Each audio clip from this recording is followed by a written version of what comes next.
你明明想抽离，却越陷越深。你不是在爱他，你是在确认自己还值不值得被爱。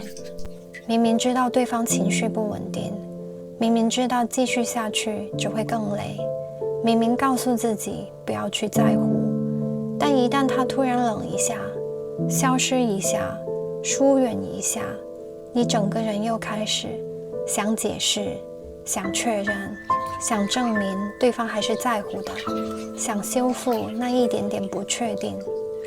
你以为你只是在试探他的态度，试探他在意的程度，但其实是你的内在系统在确认，我是不是还值得被爱，我的价值还在不在。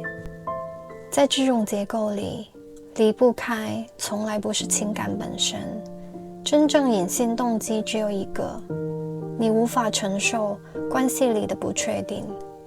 当关系出现一点点波动，你深层的恐惧会立刻打开，然后开始怀疑自己，是不是我被否定了？是不是我又不够好？是不是我又做错了什么？你以为你在想他，但其实你是在确认，我是不是还值得被爱？你也不是真的在回头找他，你只是在寻找他曾经给过你，但你自己没有的那种确定感。当关系一出现不确定，你的系统会立刻进入一种价值悬空的状态，就是那种我到底好不好，我还值不值得被爱的强烈不安感。于是你的内在系统会自动反复确认，你会开始想，他是不是还在乎我？是不是我被否定了？你想确认的不是感情，而是你自己的价值有没有被保留。还会自动自责，你会开始回想，是不是我说错话？是不是我哪里不够好？不是因为你真的做错，而是你的系统把不确定当成危险。当距离越远，你越想靠近，因为你的系统把靠近当成安全，把得到回应当成价值被确认。所以你越抽离，你的系统越会把你往回推，不是让你回到他那里，而是让你回到我值得被爱的感觉里。